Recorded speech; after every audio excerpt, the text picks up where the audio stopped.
Selamat datang di Pusat Belajar Online. Kali ini kita akan belajar tentang materi ikatan ion ya.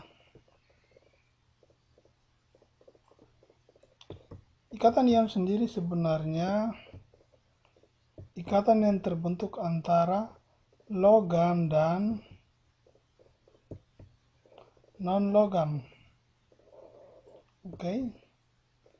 Di mana logam melepaskan elektron, sedangkan non-logam menerima elektron. Jika dia melepaskan maka pasti plus, jika dia menerima pasti minus. Oke.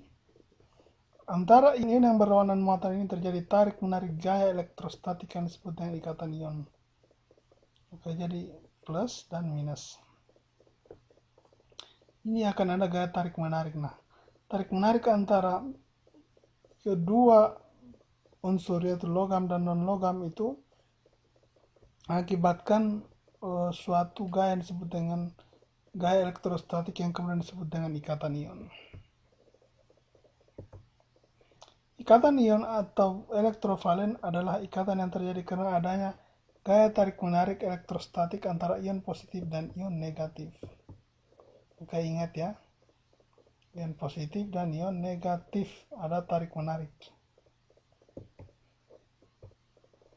Atom-atom yang cenderung mudah melepaskan elektron valensi terletak pada golongan 1A. Kecuali H, golongan 2A dan golongan 3A masing-masing melepaskan 1 dan 2, 3 elektron. Contohnya seperti ion Na tadi ya. Na itu bisa melepaskan 1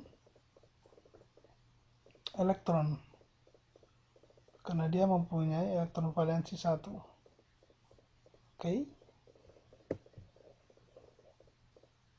Nah, pembentukan ion positif sendiri seperti ini ya, di mana unsur golongan ini kemudian melepaskan 1.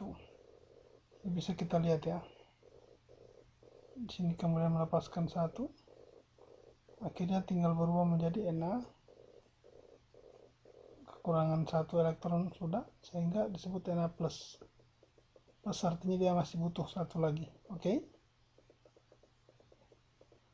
Contoh yang digambar ini lebih ya. Ini belum ada di sini sebenarnya. Kehilangan salah satu. Cuma kita tidak tahu yang mana hilang di antara elektron terluar ini. Yang jelas salah satu di antara elektron terluar ini akan hilang. Oke. Sedangkan ion negatif terbentuk ketika suatu atom menerima elektron. Jadi ada suatu atom menerima elektron, maka dia pasti akan melepaskan elektron. Oke. Nah, atom-atom yang mudah menerima elektron terletak pada golongan 7A. Kemudian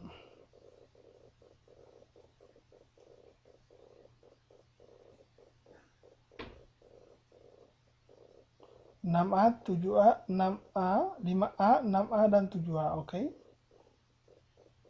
Untuk memperoleh kestabilan sesuai dengan aturan oktet, unsur-unsur dengan valensi 5, 6, dan 7 akan dengan mudah menerima elektron. Oke. Ion minus. Pembentukan ion negatif. Jadi kurang lebih seperti ini ya. Karena ada satu yang masuk di sini ya. Maka minus artinya minus, dia kelebihan. Kalau dibuang ya hilang, kembali ke normal. Oke. Ini yang masuk. Jadinya seperti ini ya. Seperti inilah pembentukan ion negatif. Nah, sifat senyawa ion ada beberapa, ada 4 ya kalau tidak salah. Yang pertama adalah kristalnya rapuh. Keras tapi rapuh. Seperti NaCl kan itu garam, itu sebenarnya keras tapi dia rapuh, mudah ditumbuk. Kalau kena panas dia bisa meleleh. Kemudian selanjutnya mempunyai titik lebur dan titik didih tinggi. Garam itu termasuk senyawa yang susah untuk dileburkan ya. Oke. Mudah larut dalam air, lihat garamnya bisa dilarutkan dalam air.